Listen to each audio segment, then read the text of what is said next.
First, I greet you all. Assalamu alaikum.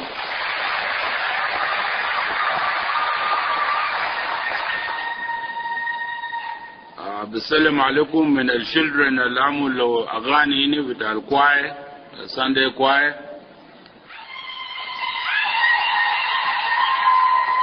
لكتيبة بنادي ناق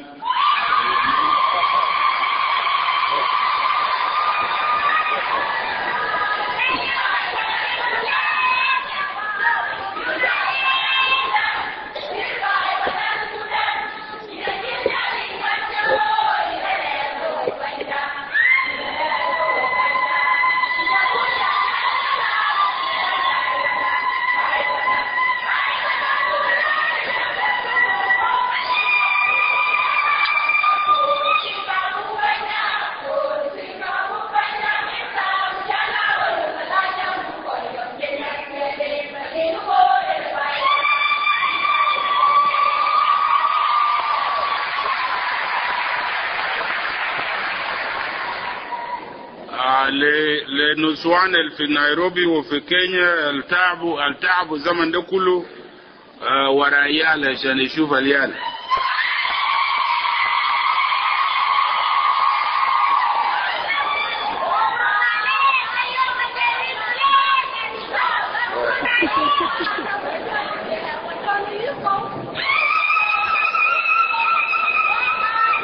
ولكم كل الرفقاء في السلاح وفي النضال.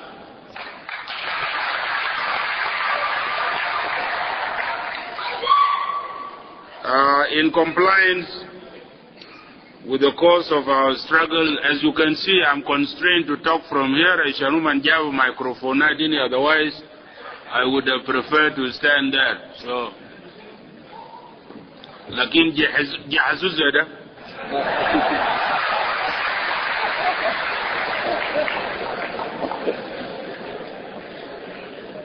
In compliance with the course of our struggle for dignity, for freedom, democracy, and good governance, our struggle for justice and equality for all Sudanese, irrespective of their tribe, ethnic group, race, region, religion, or gender, it is my obligation and duty to be here before you to enlighten you on our long search for a just peace in the Sudan.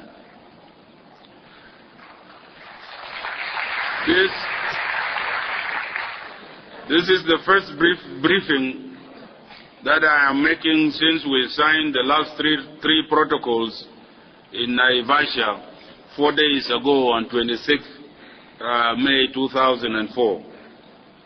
Maybe because of your proximity to Naivasha. But we will be making these briefings all over and across the new Sudan.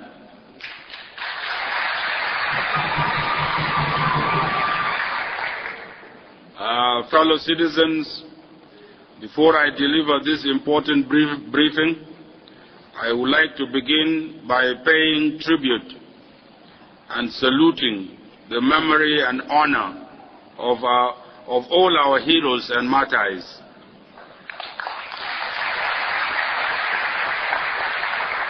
Who have fallen in the struggle for Sudanese dignity before and after independence, and throughout our history, and now in the struggle for the new Sudan.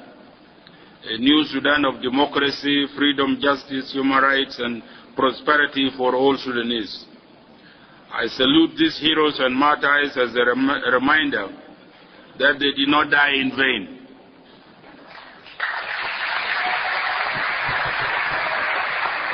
The legacy and spirit of their struggle will always guide us and all generations to come toward a better and ever better Sudan.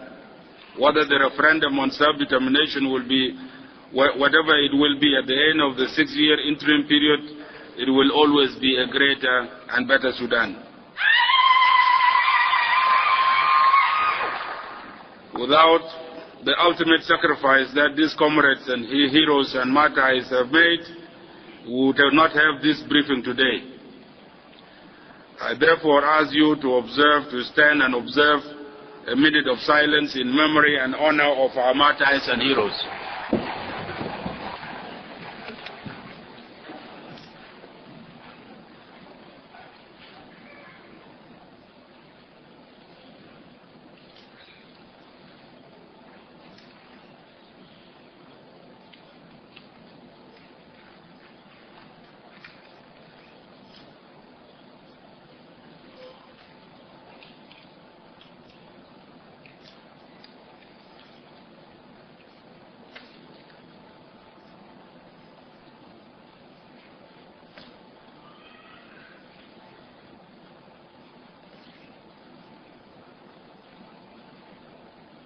Please be seated. Thank you.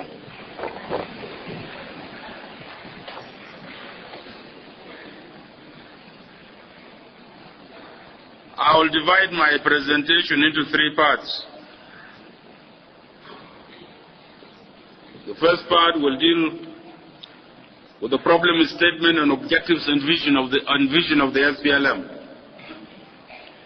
This will essentially be a revisit and a restatement of the problem of the Sudan and how from 1983, 21 years ago, the SPLM set about to solve that problem.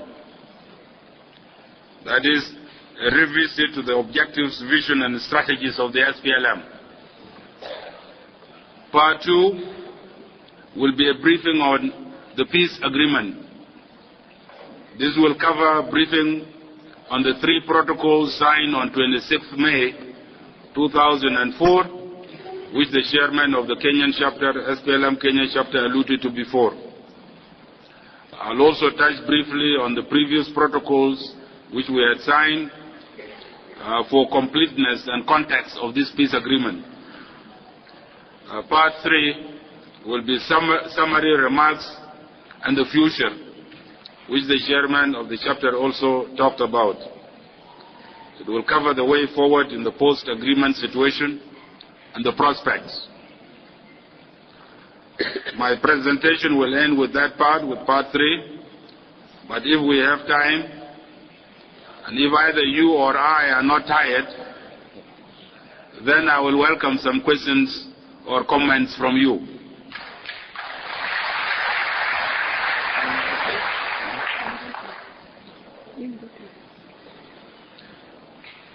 So I'll begin with part 1, as the problem statement and objectives and vision of the SPLM. It is appropriate and necessary to begin this briefing by revisiting the problem that we have been struggling to solve over the last 21 years and the objectives and vision of the SPLM. This is necessary so as to make the briefing meaningful and to put it in its proper context. So what is the problem of Sudan? All problem solving must start with a correct understanding and definition of the problem. In social science, this is called problem delimitation. تعرف الdimensions بتاع المشكلة. It is a very crucial phase, because misdefinition or incorrect definition based on wrong understanding of the problem will surely lead to wrong prescription or solution, and therefore wrong methods, wrong strategies, and wrong tactics, and therefore ultimate defeat and disappointment. Like a medical doctor, the problem solver must have a correct diagnosis before attempting a solution.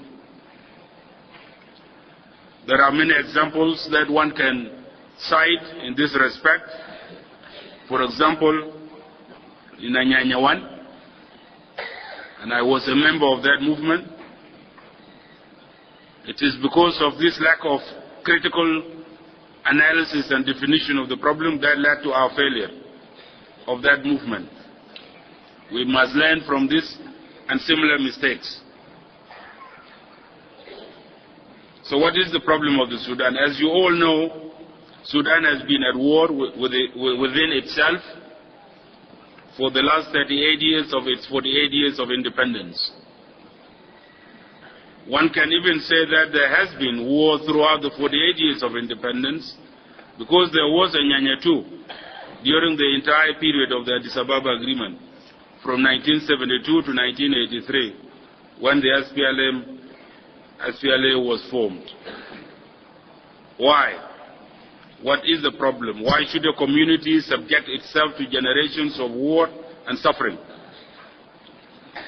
In my view, the attempt by various Khartoum-based regimes since independence to build a monolithic Arab Islamic state to the exclusion of other parameters of the Sudanese diversity constitutes the fundamental problem of the Sudan and defines the Sudanese conflict. The Arab Islamic State in the Sudan results in the exclusion of the majority of the Sudanese people from governance, and therefore their marginalization in the political, economic, and social fields. There is war in the Sudan simply because the majority of the Sudanese people are not stakeholders in governance. The Arab Islamic State ends up being imposed by force rather than by consent of the governed through a consensual social contract. Those who qualify as both Muslim and Arabs in the Sudan are a very small minority. Yet for the last 48 years of Sudan's formal independence, they have insisted to define the Sudan in their own image, to the exclusion of others. This is the problem.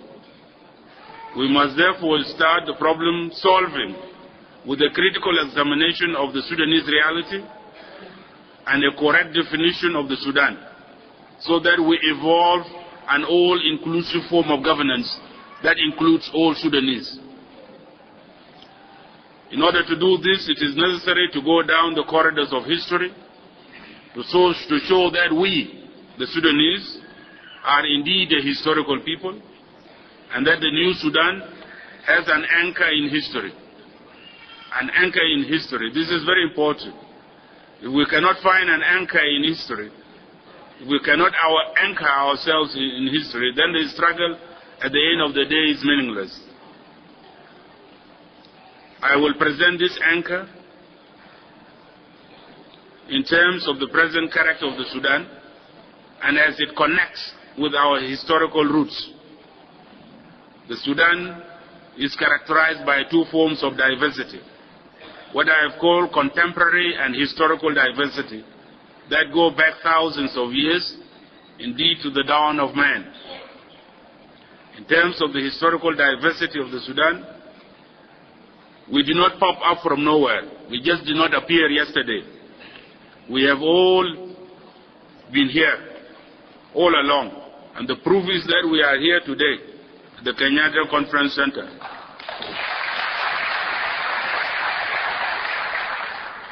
I divide the Sudanese historical diversity into 11 periods.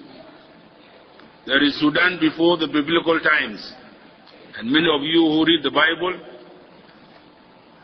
can quote many verses in the Bible that talk about the Sudan. Indeed, right from the very beginning in Genesis chapter 2, you find the Sudan.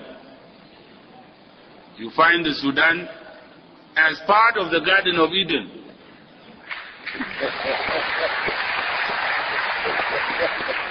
I'm not making this up, by the way. Please give me scriptures. You can have your. I'm not making it up. You can read Genesis chapter 2, verse 8, and you will find that the Garden of Eden was watered by 4 rivers: the Euphrates, the Tigris. We know where those are. They are in Babylonia. But nobody talks about the other 2 rivers. The Pishon and the Gihon. Thanks for the Ethiopians, they have named a Gihon hotel. If you go to Addis Ababa, you will find that there is a hotel called Gihon. This is the Blue Nile. And then the White Nile is the Pishon.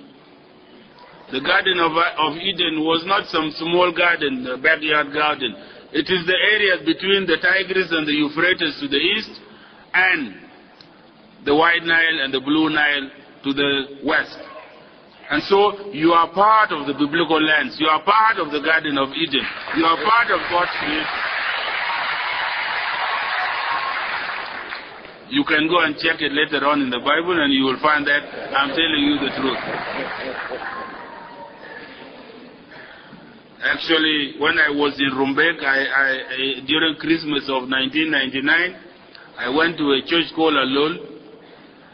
And I told them that actually here, right at this very spot, this is where God created the world, the universe. And they were kind of surprised. They say, how did that happen?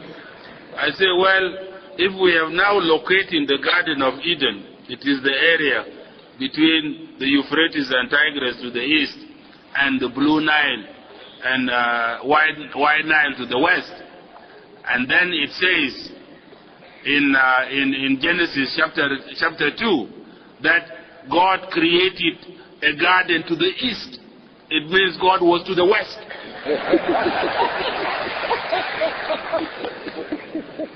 And you see Rumbegi is to the west, yes, to the west. And so indeed, this is where creation took place. These are our roots. Then you come down the corridors of history.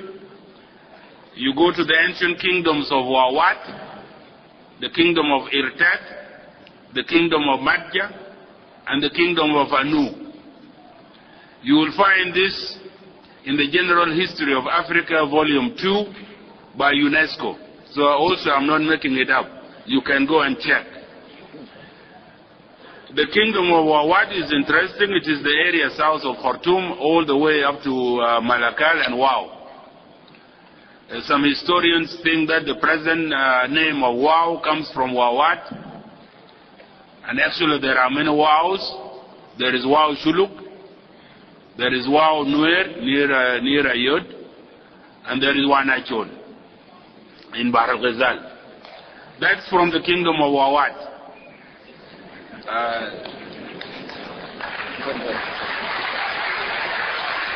You see, before the present era, before Christ, a prince of Wawat went to visit the Pharaoh of Egypt, and he took with him presents, and among those presents was a pygmy from the Congo area. And that pygmy danced to entertain people in Egypt at that time. This is how far back we go. The kingdom of Irtat is believed to be connected with the Shuluk. Because one of the references is that up to this day the Nuer called the Shuluk Tat. And Irtat comes from Irtat. Otherwise, the Shuluk themselves call themselves Sholo. This Shuluk is contrived. The kingdom of Anu is believed to be connected with Anuak. And actually, the ancient Egyptians had a god called Anu. This Anu got sacrifices because he controlled the waters of the Nile. So the ancient Egyptians made sacrifices so that God Anu gives them more water. We have no problem. We will continue to give more water.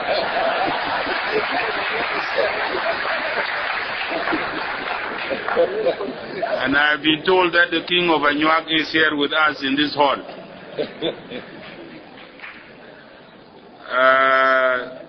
Coming down the corridors of history, you come to Christian Nubia, where you have Merowe, and historians know that it is Merowe that bequeathed the iron civilization to Africa. Iron smelting developed from Merowe down the Nile and to the rest of Africa. I have also been told by my Christian friends that the first non-Gentile Christian, the first Christians, the apostles and so forth, were Jews. But the first non-Jewish Christian was actually a Sudanese from Merowe.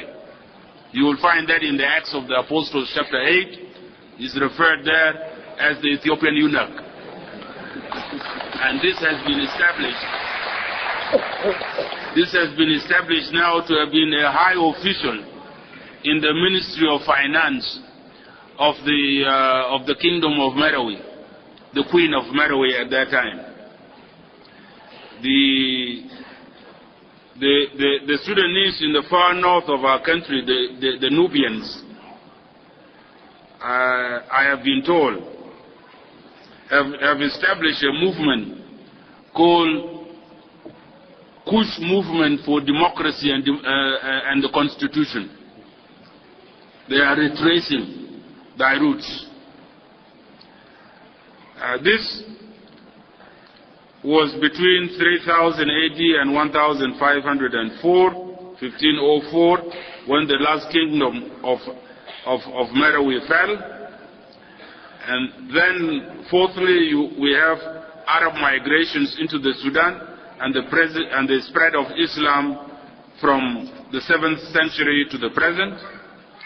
We have modern Islamic states that sprang up in our country and were very powerful, such as the Funch Kingdom, the Kingdom of Darfur, and this lasted up to 1820. Now you are becoming familiar with our history when I mention 1820, because after 1820 came the Twic-Egyptian Sudan, and many of our pseudo scholars begin the history of the Sudan from 1821, from the Twic-Egyptian occupation. But I beg to differ. We should go back in order to go forward.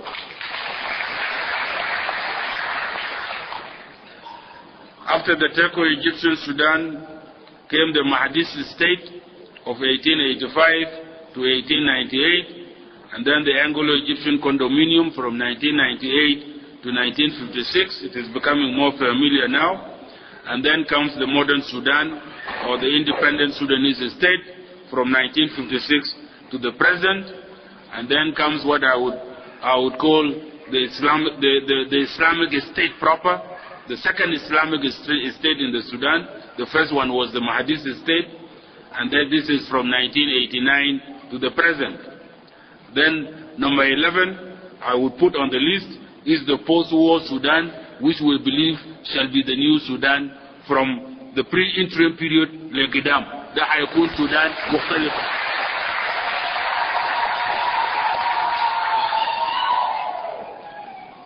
So as you can see, we have a long history. Peoples and kingdoms have lived and thrived and disappeared in the geographical area that constitutes the present modern Sudan. Yet the present and previous rulers of Khartoum present a false picture of our country as if the Sudan started with them. Of course, they argue this way so as to stake a claim to the Sudan. And they did do this to the exclusion of others. Our contention in the SPLM, SPLA is that the Sudan belongs to all the peoples of the Sudan that inhabit the country. And its history, its diversity, and its richness is the common heritage of all the Sudanese people. That is historical diversity. You look at the Sudan now, what I have called contemporary diversity is the second form. In the Sudan, we have more than 500 different ethnic groups, speaking more than 130 distinct languages. These ethnic groups fall into two broad categories. What might be called indigenous African Sudanese, although we are all indigenous.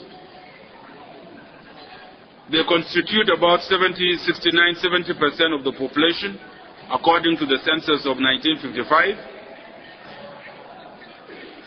And then we have the Arab Sudanese. They constitute about 30 or 31% of the population, as classified according to language. Classification there is not strictly racial, it is according to language. Otherwise, those who are racially Arab cannot exceed a very small percentage of our population. The South constitutes about 30% of the total population, and so you can see that indigenous Africans, or those who speak indigenous African languages rather, are even more in the north than in the south. They constitute about 40% of the population in the north.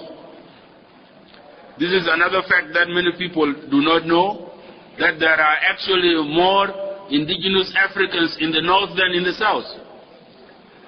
40% of the total population as compared to 30%. I'm not saying all this in order to cause confusion or to divide people. I'm only stating facts, because as the Bible says, the truth shall set you free.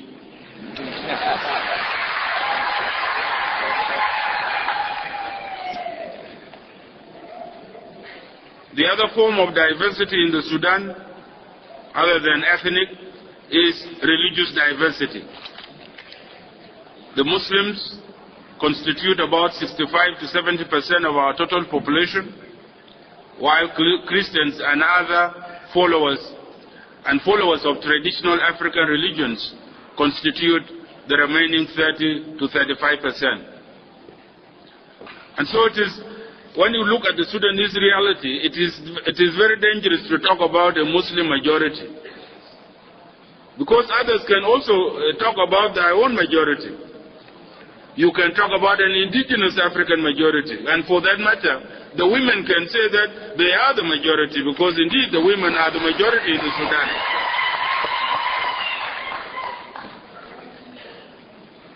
So let me underline this obvious fact, that nobody is anybody's majority. And nobody is anybody's minority. We are all Sudanese. Period.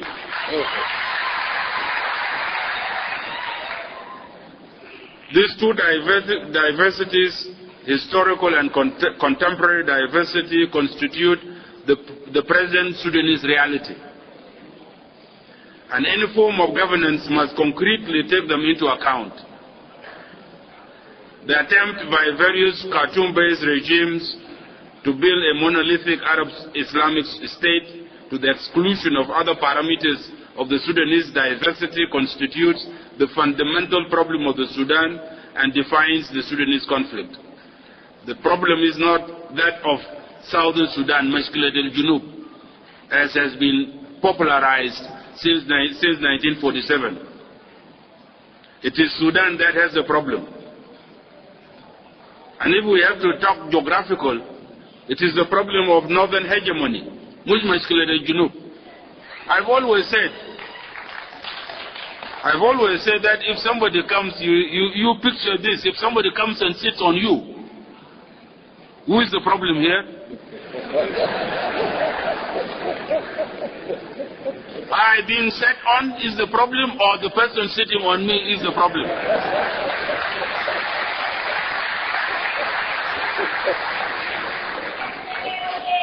Obviously it is the person sitting on me that is the problem. And this is what should be solved, not the problem of Southern Sudan. When you talk about that, I can see somebody who is ruling in Khartoum saying that, talking about the problem of Southern Sudan, because indeed Southern Sudan is a problem to him or to her, except no her has ruled in Khartoum. But I cannot see a Southern Sudanese talking about the problem of the South. Is he the problem to himself or to herself? It should be clear to all that what is important, the challenge, the solution to the Sudanese problem, is not these categories of people, Arabs, Africans, Christians and Muslims. No.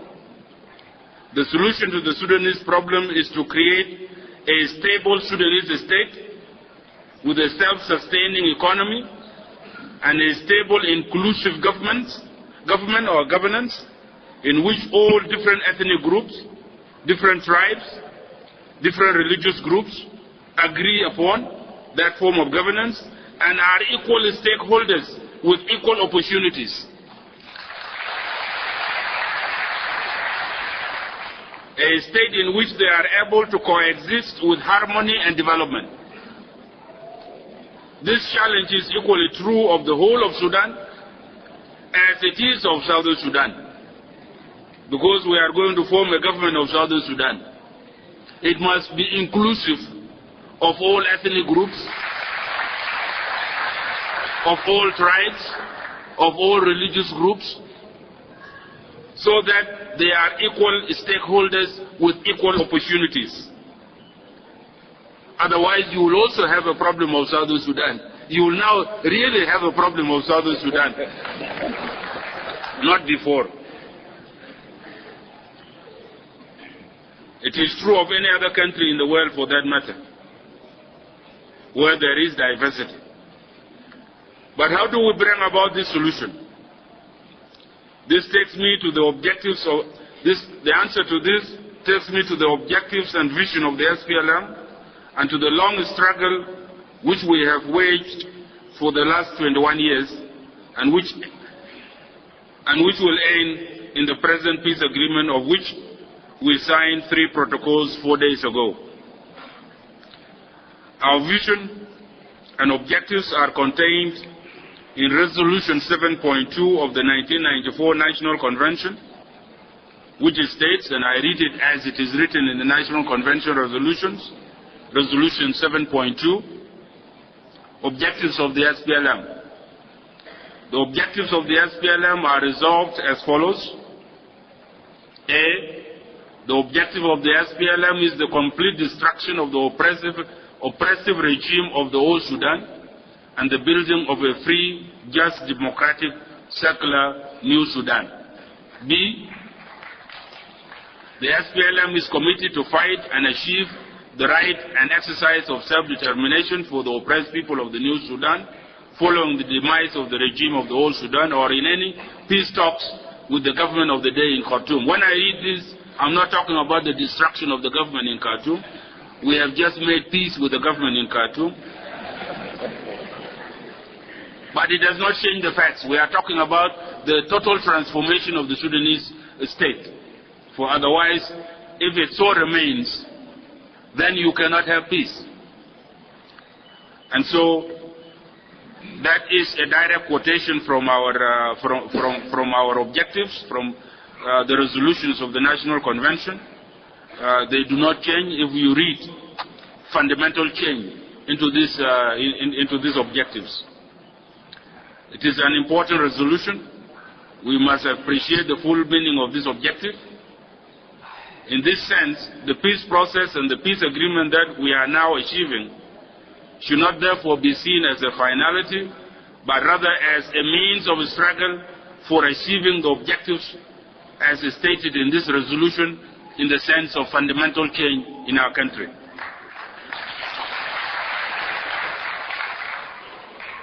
Thirdly and finally, in this part, what are our strategies that we have been pursuing, or our methods?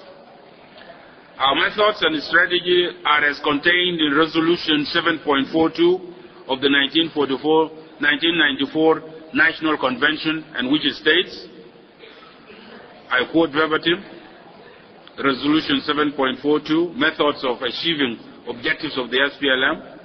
To achieve the objectives of the SPLM, the following methods of struggle shall be used. 1. Popular armed struggle as now being waged by the SPLM. 2. Popular uprising or intifada in convergence with the armed struggle and in conjunction with the other Sudanese opposition forces. 3. Peaceful negotiations with the government of the day in Khartoum under the auspices of regional and international mediation, and that is exactly what we were doing in Naivasha. 4. Diplomatic means with support from and in coordination with international forces struggling for justice, peace, democracy, human rights, and the cause of our common humanity. And E, any other means.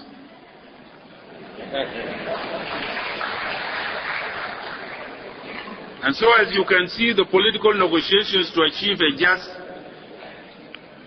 and peaceful political settlement is consistent with the objectives, with the vision, and with the strategies of the SPLM. It did not happen out of the blue, nor is it based on opportunism, but on principles. In the Sudanese situation, a fair and just political settlement will be the result of all the 4 types of pressures or means of struggle, wasail Nadal.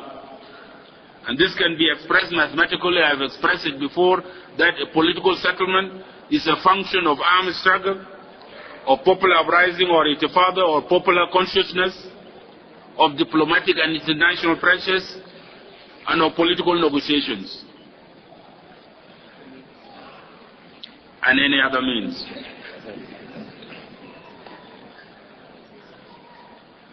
So, in the Sudanese situation, I believe the decisive factor is the armed struggle for the South and other marginalized areas, as we have been doing in the South, in the Nuba Mountains, and in southern Blue Nile, and in other areas.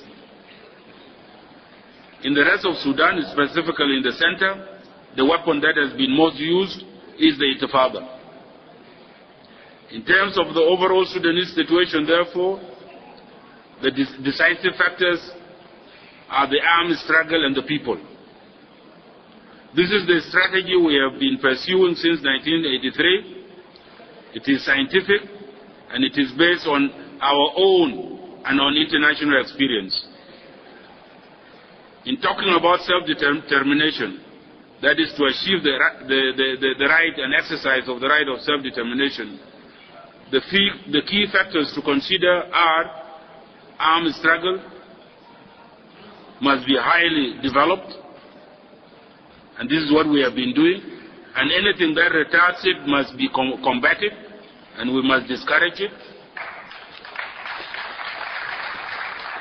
Popular uprising or forces of the intifada must be developed, the international community must be sensitized, and the negotiations with the incumbent regime must emphasize fundamental change, achieving results, the same results through peaceful means, not absorption in the incumbent regime or reconciliation with it.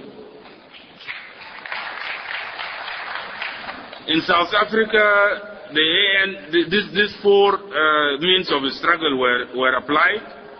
The final result was through negotiations. And in South Africa, the ANC negotiated with the de Klerk regime not to be absorbed into the apartheid regime, and certainly not to reconcile with apartheid, but to bring about fundamental change through peaceful means. This is the context of the present peace agreement in the Sudanese situation. That is, the aim is to achieve fundamental change, which we have called the New Sudan. And this is within the context of the exercise of the right of self-determination. I would also like to remind you that political negotiation as a method of achieving our objectives is not new in the movement, nor do we use it alone, because it cannot work alone. It works in conjunction with the other pressures, with the other means of struggle, with all other means of struggle. In our search for a just and peaceful resolution of the conflict, the movement has been negotiating with successive regimes in Khartoum. From 1985, we called for a national constitutional conference, as you will remember, to address the ills of our country, but this never came about because of the collapse of the Numeri regime. From 1985 onwards, to summarize very briefly, the most serious attempts at a negotiated political settlement included the Kokadam Declaration of 1986, my 9 hours of meeting with the then Prime Minister Sadiq al-Mahdi in 1986, the Sudanese Peace Initiative, also known as the DUP-SPLM Accord of 1988, the two sets of talks between the military regime of that time and the SPLM in 1989, right up to when the NIF took over power in 1989, the inconclusive initiatives by the United States in 1989 and 1990, also known as the Carter and Cohen initiatives, and then the Abuja peace process, Abuja 1 and Abuja 2, and finally the current efforts by the countries of the IGAD that is started with the adoption of the Declaration of Principles in 1994. As you can see, it has taken us 10 years to reach where we are today. By comparison, the Addis Ababa Agreement took only 3 weeks to conclude. This is the background. This is the background of the peace process that has been going on. It is a means of a struggle. Negotiations are a means of achieving our objectives, and I have stated these objectives. I wanted to put this background so that you bear it in your minds as I brief you about what we signed on 26th of May, 4 days ago. And maybe you will grill me with questions later on. But it is necessary to put this background in the context of the present briefing and in the context of the negotiation. So I go to my part 2 of the briefing. Please bear with me. That is on the 3 protocols that we just signed. On May 26th, last Wednesday, at midnight, Taqriban, the SPLM and the government of Sudan signed 3 protocols regarding the 3 final outstanding issues. These are on power sharing, on the 2 areas of the Nuba Mountains and southern Blue Nile, and thirdly on Abyei. This is a major achievement in the peace process, and they complete the remaining 3 issues. I encourage you to arrange so that you get copies of these protocols, so that you are adequately informed on the real contents of these agreements, rather than depending on hearsay and rumors. However, for now, I will attempt to make a summary of these agreements and discuss them in the context of the presentation that I have just made.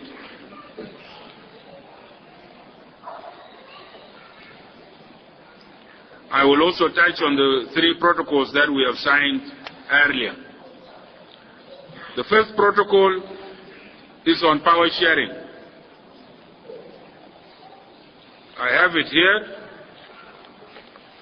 This is the original copy.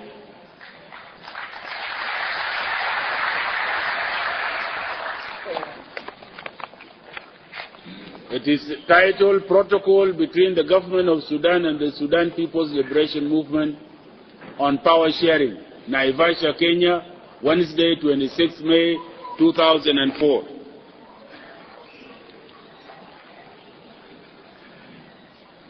This protocol is 63 pages long, and it is signed by Commander Malik Agar.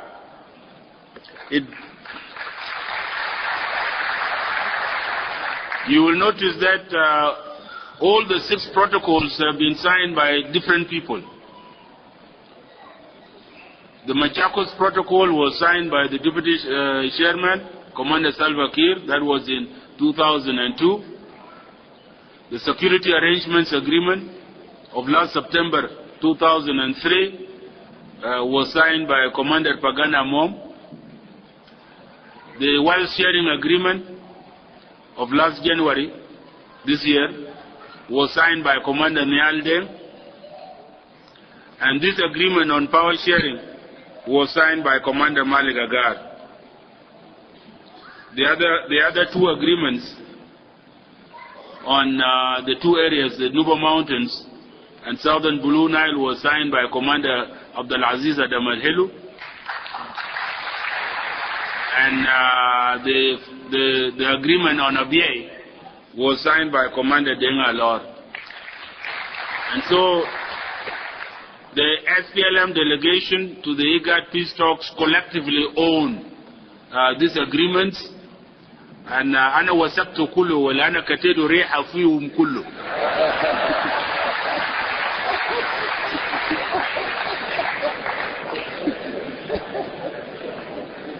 ده بكون ريحة مش وثاقة.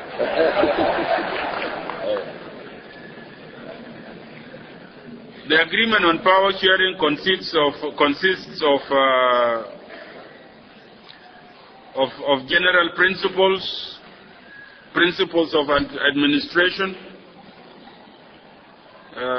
principles of that's the first part of power sharing. I said before that it has 3 parts. The first part, part 1, is general principles of administration and intergovernmental linkages, and human rights and fundamental freedoms. That is a Bill of Rights. That is part 1 of this power sharing protocol.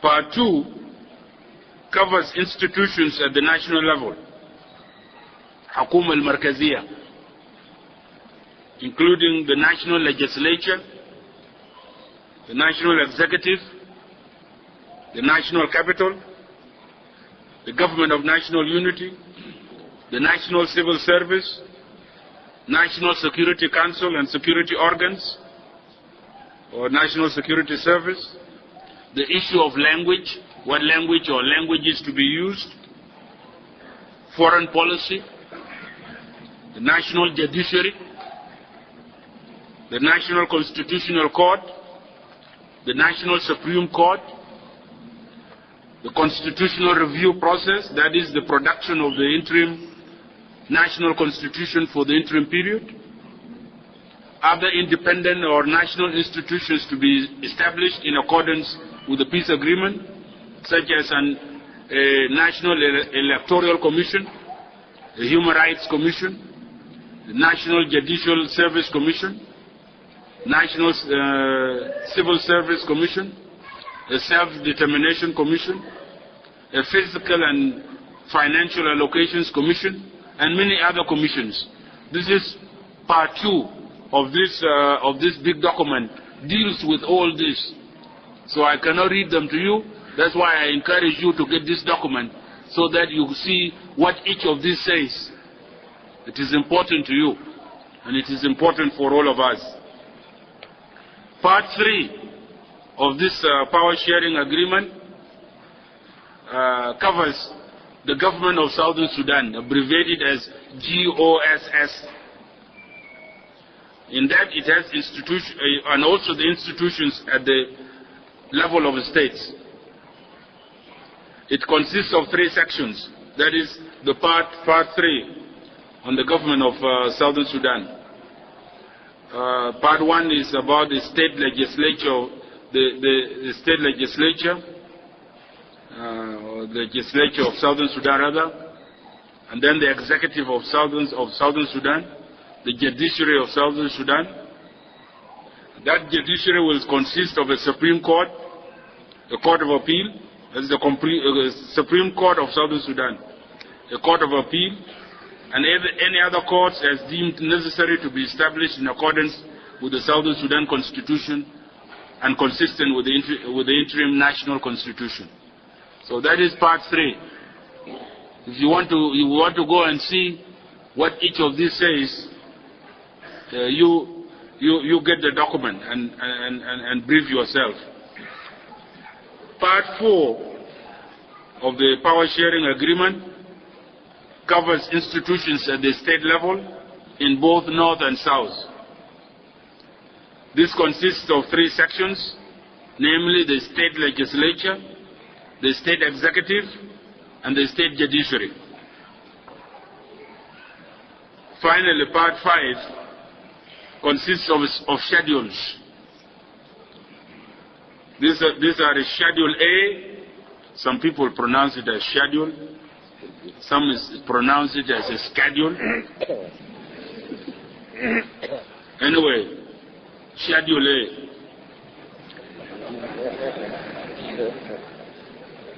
This covers exclusive powers of the national government. السلطات بتاع حكومة المركزية شنو؟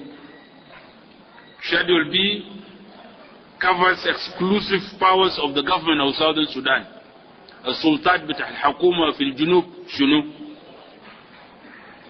Schedule C covers powers of states. الولايات في الشمال وفي الجنوب. الولايات عندهم نفس السلطات. Part 4, Schedule D, are concurrent powers. Concurrent powers between South and the central government and the government of Southern Sudan, and also the governments of the states. Schedule E are residual powers.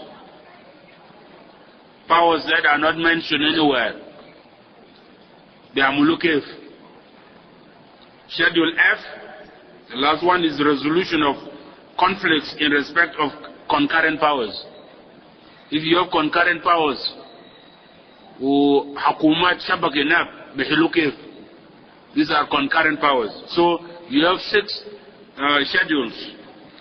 So these four parts plus the schedules constitute this 63 pages better power sharing arrangement.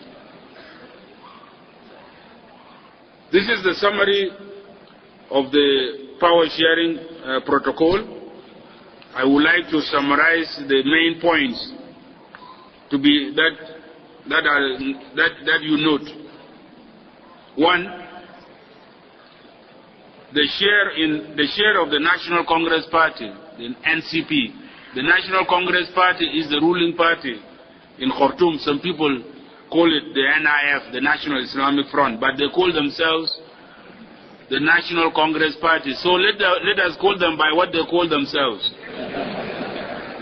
The National Congress Party. The share of the National Congress Party in the governments of the 14 states in the north will be 70% of power in both the executive and the state legislature. And في 14 ولايات في شمال. Actually في 16 لكن نحن قلنا قبل في agreement on 2 areas, جبال النوبة والنيل الأزرق. So that's why I'm talking about 14 states, because I'll come shortly to the agreement about the other 2 states. So we have 14, 16 minus 2, we have 14 states. In those 14 states, actually later on you will realize that they are not 14, they are 13. Because one will be lost in the process.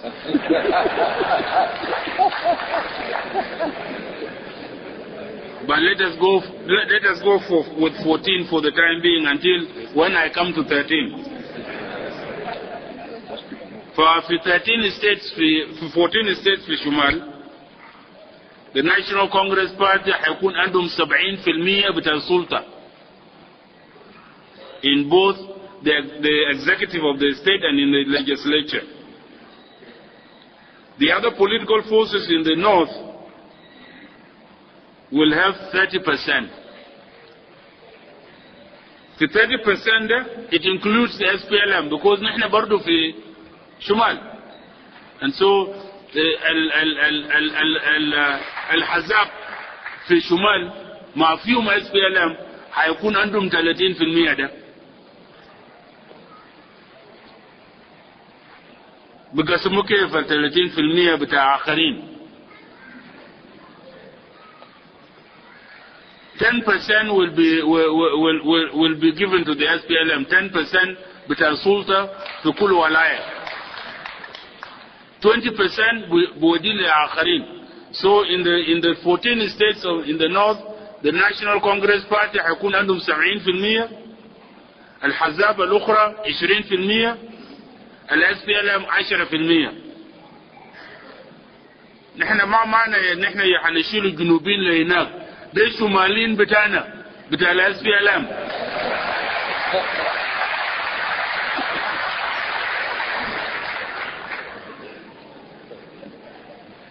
كلام ده واضح how you divide power there? Okay, then let us come to the south. How do you divide power in the south? In the south, the share of the SPLM in the legislature and in the executive will be there في شمال هناك, it will be 70%. Both in the executive and in the legislature. Other southern Sudanese political forces will have 30%, including which party? The National Congress Party. هيكون في 30% ده. بقسموا كيف؟ The National Congress Party in the south will have 10%. The other political forces in the south will have 20%. It is the mirror image of what happened in the northern states. Again, nena mabijir في National Congress Party من الشمال. ده جنوبين في National Congress Party يا بيعملوا الكلام ده.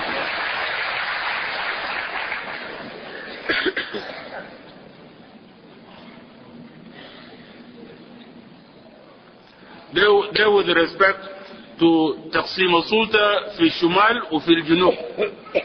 أصلا نمشي للسنتر الحكومة المركزية the central government. The share of the south الجنوب before it was we are talking about National Congress or SPLM and others. Now we are talking about north and south. The share of the south in the national government, that is in both the legislature or executive and other national institutions, shall be 30%, 30%, while the share of the north هيكون 70%. This means that the National Congress Party shall have 70% of 70% of power in the center. نحن قلنا شنو؟ الشمال هيكون عندهم 70% بتاع السلطة في الحكومة المركزية. في 70% بتاع الشمال ده the National Congress Party will have 70% and other political forces including the SPLM will have 30% في الحكومة المركزية. And so what is 70% of 70%? It is 49% of the total. ده بيكون بتاع National Congress Party at the center. The other political forces will have the remaining 30%. And so the SPLM will have also 70% of 30%, because 30% بتاعنا في الحكومة المركزية will belong to the other political forces in the south, including the National Congress Party. So we will have 70% of 30% at the center is 21%. 30 times 70% is 21%. Plus our 70% of the share of the central government, which we will take from the 30% of the north, which is 7%. That is 10% of 70% is 7%. Plus our 21%, so the SPLM will have 28% in the central government. Other political forces in the north will have 14% in the central government. Other political forces in the south will have 6% in the central government. Kuludel adds up to 100%. You will go and make up this arithmetic by then. But this is how we are going to go to the mechanics of the division of power as we have agreed and as it has been signed. وده حكومة مركزية. أنا كلمت عن الحكومات في 14 ولاية في الشمال، الحكومة المركزية في الخرطوم، and حكومة في الجنوب. At the center there will be two chambers of parliament. هيكون في upper house or senate or council of states. We have called it council of states. And there will be a lower house of the National Assembly. This shall be filled according to the rule of 30% for the south and 70% for the north. So الجنوبين في البرلمان في المركز will be 30%. الشمالين will be 70%. That's the formula. And then you go and again use the 70% the National Congress Party, 30% لآخرين. You will work out that arithmetic also to find how many members of parliament each party or each group is going to send to parliament before the elections. The Council of States, the other, this is in the House of Representatives, but in the Council of States, the Council of States will be according to the number of states. There will be two. senators from each state. نحن قلنا قبل عندنا في السودان 26 ولاية. We have 26 states, but they were reduced to 25 states. So each state with the 2 senators, it means there will be 50 senators. 25 times 2, which is 50. The South will have 10 times 2, that is 20. 20 or 50 is 40%. So the South will be 40% in the Senate and 30% in the House of Representatives or in the National Assembly. There are requirements as to how you pass bills in this parliament. There are bills that can be passed by a simple majority. There are others that can only be passed by a 2/3 majority. And there are others that can be passed only by a 3/4 majority, 75%. This is in order to safeguard the agreement. They are in the text of the agreement, which I encourage you to read. From what I have said now,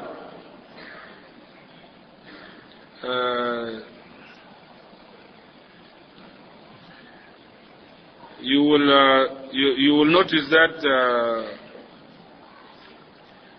the number of states in the South will remain as 10. The 10 that the government of Sudan states, the president states, or as may be determined by the legislature of Southern Sudan. Southern Sudan will have a constitution. If it wishes to change the number of states, it will be free to do so. But for now, there will be 10 states with 20 senators based on the rule that I have just said. With respect to powers in the schedules, there are many, and I encourage you to refer to them. You will see which powers belong to the center, which belong to the South, which the South government of Southern Sudan, and which belong to the states. So briefly, this is the power sharing arrangement that we have just signed. The other protocol which we signed is on the 2 areas, the Nuba Mountains and Southern Blue Nile. This protocol on Nuba Mountains and Southern Blue Nile, this one, it has 20 pages, and it is signed by Commander Abdulaziz Adam Al-Hilu. It begins with a preamble. It has 11 paragraphs and 4 schedules. The main features of this protocol are the following. The pre-election share of the National Congress Party in power shall be 55% of power, while the SPLM shall have 45% in both the state executive and in the state legislature. After the elections, of course, this will depend on the election results, but this is how we start out. Secondly, there shall be a rotational governorship in the 2 states, with each party, the National Congress and the SPLM, holding the office of governor for half of the pre-election period in each of the 2 states. So what are we saying? قبل الانتخابات. This intikhabat will be after 3 years. The period before the elections will be divided in 2. If it is 3 years, then it will be 1.5 years, 1.5 years. كل زول بيشيل دور بتوعه يكون governor. So if for example in the Nuba Mountains, if we are the governor, then the National Congress Party will be the deputy governor. If you Blue Nile, it will be the reverse. The National Congress Party will be the governor and we shall be the deputy governor. After that term is over, then you change. The deputy governor becomes the governor and the governor becomes the deputy governor.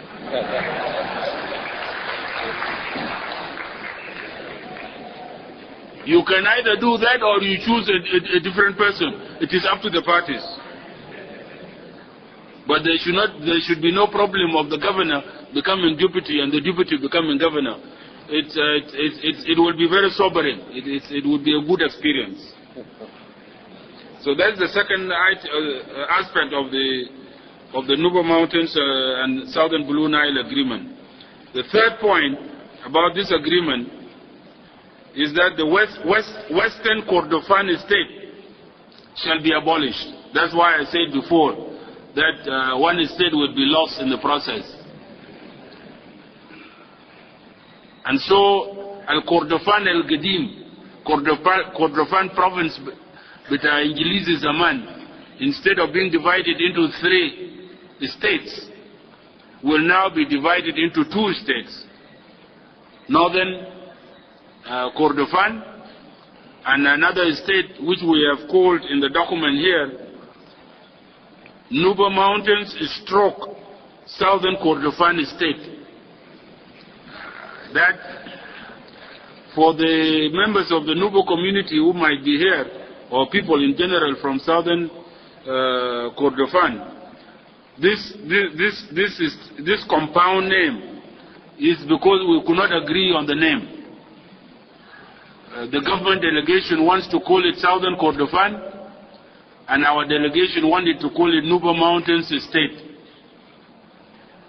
And so we did not want this to the Karabal agreement. We say let us give the naming of the child to the parents.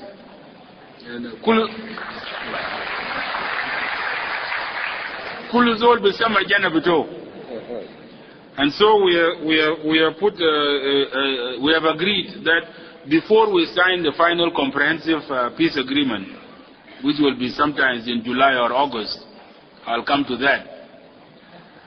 We will bring committees from both the SPLM and the National Congress Party from the area to sit down and agree on what to call the state. That solves our problem. Rather than the pressure being on me or on Ustaz Ali Osman, we have given it back to the people to go and decide what they call themselves. And so the Western Kordofan state will be abolished. Why is this? It is not against anybody. And it is by agreement. This is because Western Kordofan state at the present time is composed of 3 entities. It is composed of the Nuba in Lagawa. Lagawa is in Western Kordofan state, and it was part of the Nuba Mountains. Abyei and Darmusiria. Now Abyei, according to the agreement I will present to you now, Abyei will be administered from the presidency. And if we take Lagawa to the Nuba Mountains, Western Kordofan state will be left only as the Misiria. And that may not be a viable state. And so we consulted. We consulted with the Nuba, and we consulted with the Misiria whether they would be in one state. And they agreed that they have no problem, they can be in one state. And so Western Kordofan state cancels, and we have 2 states instead of 3 states in the old Kordofan. And so instead of having 26 states, we'll have 25 states, 15 in the north and 10 in the south. The 5th point I want to point out in the agreement on the 2 areas is that the people of the 2 areas had asked for the right of self-determination. And in the conferences of Kauda and Dia Mansour, the SPLM was specifically mandated to negotiate the right of self-determination for the 2 areas. We have reached an alternative formulation for this concept and have not used the word, the right of self-determination. Why? Because the other side could not accept the use of the phrase, the right of self-determination. So what did we use? we have used the concept of the right of popular consultation.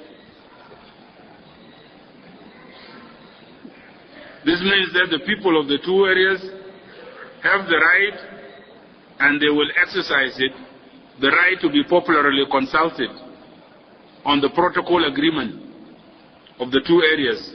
And this will be done through the elected legislatures. So the legislative assembly of the Nuba Mountains and of Southern Blue Nile are the ones that will pass the verdict instead of a plebiscite or a referendum that involves all the people. It will be the elected representatives in Parliament. The relevant passage reads as follows, in terms of popular consultation, because it is a new concept, and I'll read you the relevant passage. Popular consultation is a democratic right and a mechanism to ascertain the views of the people of Southern Kordofan, Nuba Mountains, and Nuba Mountains and Blue Nile states on the comprehensive agreement reached by the government of Sudan and the Sudan People's Liberation Movement. This comprehensive agreement shall be subjected to the will of the people of the two states through their respective democratically elected legislatures. And this will be done in the 4th year, Senate Rabba with an interim period. The 6th point I want to underline in the agreement on two areas is that the agreement specifies a share in the national wealth, including transfers from the central government, according to guidelines set by the Fiscal Allocation and Monitoring Commission, plus transfers from the National Reconstruction and Development Fund. In addition to this, oil-producing states are entitled to 2% of oil produced in that state, as specified in the wealth sharing agreement. So in the case of the new state of Southern Kordofan stroke Nuba Mountains, it will get 2% of oil produced in the state, since oil is produced both in the Nuba Mountains and in Western Kordofan. They will also get 2% of the oil produced in Abyei. I will come to that in the agreement on Abyei. And they will also get 2%, because 2% is to Western Kordofan state, which gets abolished and becomes part of Southern Kordofan or Nuba Mountains state. They will also get 2% from the oil of Abyei, which is given to the Miseria people, which will become part of the Nuba Mountains state. So they will get 4% with our oil with Abyei, with 2% with our oil with home. These are sources of revenue for the state, because it is meaningless to give to a region or to a state autonomy bidun gurush. And so lazim yakun fi a component with our wealth that goes to these autonomous states. The 7th point, which is important, is the issue of land. One of the major causes of the war in the two areas, in the Nuba Mountains and in the Funch areas, is the problem of land. Fi mahalat land nyakamu. And this problem will be solved through a land commission. Each state will have a land commission, which is agreed in the protocol. The land commission shall be composed of people from the state, and it shall exercise all the powers of the National Land Commission at the state level. The relevant words are that it shall review existing land leases and contracts and examine the criterion for the present land allocations and recommend to the state authority the introduction of such necessary changes, including restitution of land rights or compensation. So, mashkila bita land, which is a burning issue in the Nuba Mountains and in Southern Blue Nile, will be addressed through the land commission. Finally, in the two areas, can be much clear for security arrangements. In the security arrangements, Yomdak, we agreed that there will be integrated units in the Nuba Mountains and in southern Blue Nile. 3,000 for the SPLA, with 3,000 for the government army, making 6,000. In Jubal, with southern Blue Nile. There is a clause also in the security arrangements agreement which requires that excess forces beyond 3,000 Vital SPLA will be withdrawn south of the 1/1/1956 borderline. Lakin the security arrangements agreement is silent on what to do with the excess government troops that are excess of 3,000. And this caused a lot of confusion and murmuring في جبال النوبة وفي Nil al-Azraq, that why should the SPLM withdraw its excess forces south of the 1/156 line, while Hakuma does not withdraw its excess forces. We believe this is not a problem because Asulu 6,000 is a big number of troops to deploy in the Nuba Mountains. Before the war, there was only one battalion for Jubal Nuba, about 700 men. Now we are talking about 6,000. So there is no reason why there should be more than 6,000 troops in the Nuba Mountains. Similarly for southern Blue Nile, Mama Prudokun aktar min 6,000 askari fi Nil al-Azraq. But the government had a reasonable argument, because they were saying that if it is written into the agreement that al-Hakuma hayinsahib its forces from the Nuba Mountains, forces that are in excess of 3,000 from the Nuba Mountains and from southern Blue Nile, this will be a precedent. It will be an example. It will show to the others, and it may be copied by people in eastern Sudan. For example, the BJ are fighting in eastern Sudan. In Darfur there is war. So when we go to solve the problem in eastern Sudan and we go and solve the problem in Darfur, Nas Darfur command بيقول عاوزين integrated units 50-50, 50%, 50%. وباقي الجيش بتاع الحكومة يفوت. ناس بتاع شرق السودان هيقول نفس الشيء. فده بخلق مشكلة. We were silent on what to do with the excess government forces. But our understanding was that these forces will not go beyond 3,000. But then mafi damana. This is the argument with our comrades from the Nuba Mountains and southern Blue Nile. So we have solved this problem in this Nuba Mountains and southern Blue Nile 2 areas agreement. We have said that the troop levels in the Nuba Mountains and in southern Blue Nile will be determined by the presidency.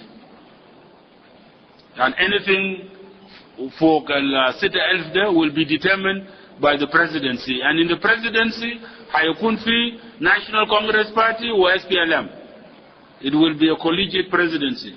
فنحن بكون موجودين هناك. The relevant passage about this is that it says that without prejudice to the agreement on the security arrangements and the right of the Sudan Armed Forces, Jaysh Bit al-Hakuma, to deploy forces all over northern Sudan as it deems fit. Government troop levels in southern Sudan, government troop levels in southern Kordofan, Nuba Mountains and Blue Nile during the interim period shall be determined by the presidency. So I believe for those from the Nuba Mountains and southern Blue Nile that this concern this concern has been adequately addressed in this protocol. Finally, on the schedules, the 4 schedules, Schedule A is on exclusive and executive and legislative powers of the 2 areas. Schedule B is on concurrent powers. Schedule C is on residual powers. And Schedule D is on state revenue or sources of state revenues. So that is the summary of the agreement on the two areas of the Nuba Mountains and Southern Blue Nile. Garabna Nakhalis, for those of you who are impatient. The third agreement is the protocol on Abyei. This was a very contentious issue. This is the agreement on Abyei. It is 9 pages, and it is signed by Commander Denga Lord Kwal. It begins with a preamble. Has 11 paragraphs. The main features of the Abyei agreement are the following.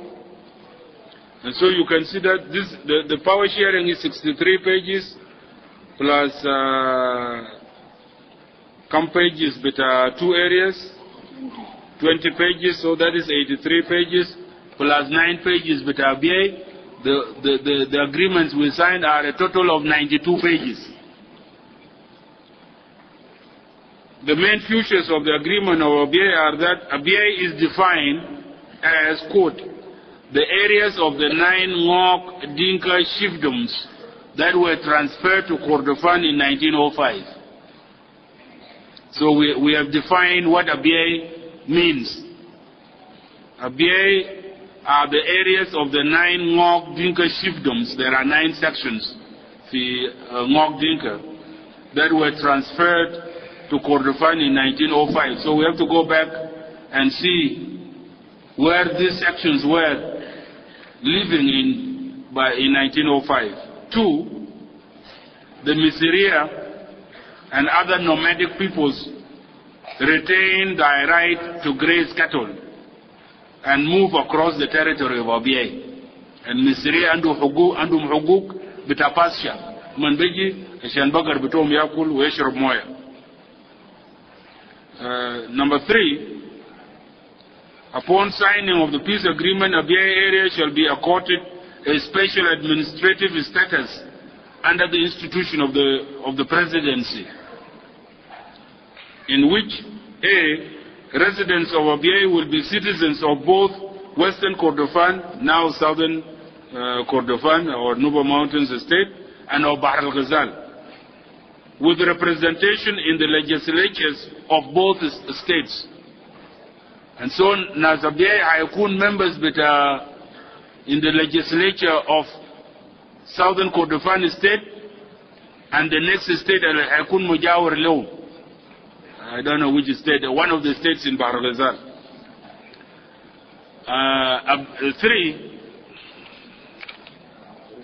2, Abyei will be administered by a local executive council, elected by the residents of Abyei.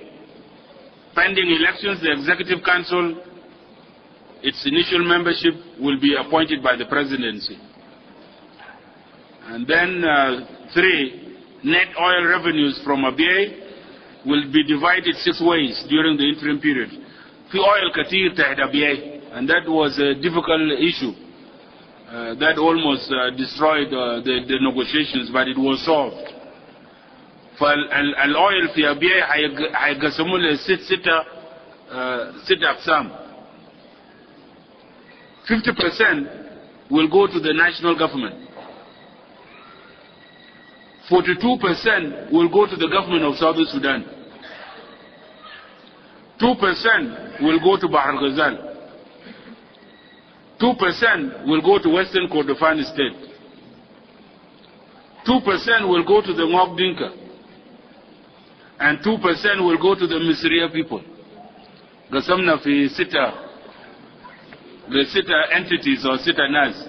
For kulu zolanda ushuwaya bito.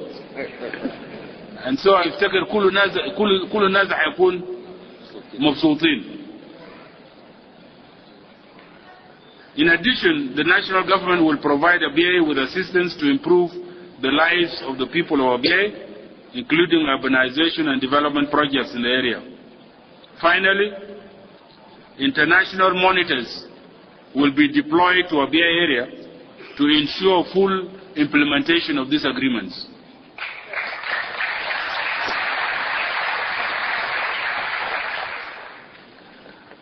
the Hajat Hayamulu under the presidency, and we will ensure that they are implemented.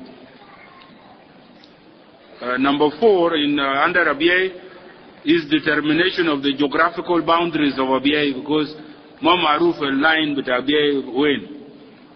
So they shall be established by the presidency an Abyei Boundaries Commission, or ABC, to define and demarcate the area of the 9 Ngok Dinka chiefdoms transferred to Kordofan in 1905, and we shall finish its work within the first 2 years of the interim period, upon which the presidency shall take necessary action to put the special administrative status of Abyei into effect.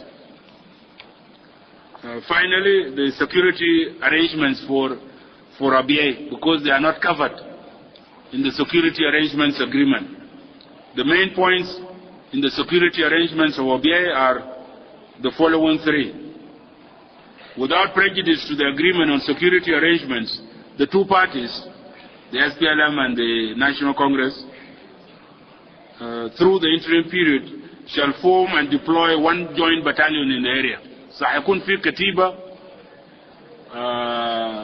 مشتركة مختلطة في أبيي مكون من الجانبين. 2. International monitors, as shall be agreed in the comprehensive ceasefire agreement, shall also be deployed in the area throughout the interim period.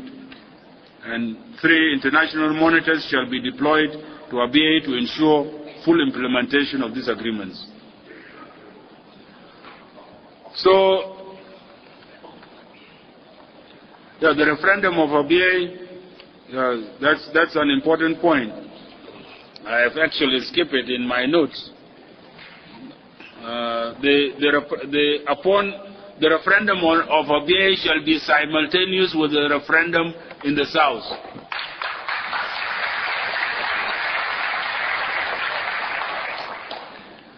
And the choices in the referendum will be whether Abyei remains in the north retaining its special administrative status or reverts back to Bahr Ghazal. These will be the 2 choices. And that referendum will be done simultaneously the same day with the referendum with Junub.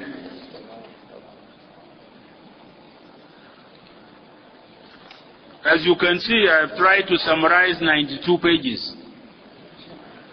That's not easy, and that would tie us all. So I have come to the end of the summary of the 3 protocols that we signed 4 days ago. You will, however, get the full information from the documents, and so I have encouraged all fronts and regions and counties and commissions and chapters abroad and interested individuals to get the copies of the 3 documents so that they read for themselves. With the above 3 protocols, we have now signed a total of 6 protocols, namely the Machakos Protocol of July 2004, the Security Arrangements Agreement of September 2004,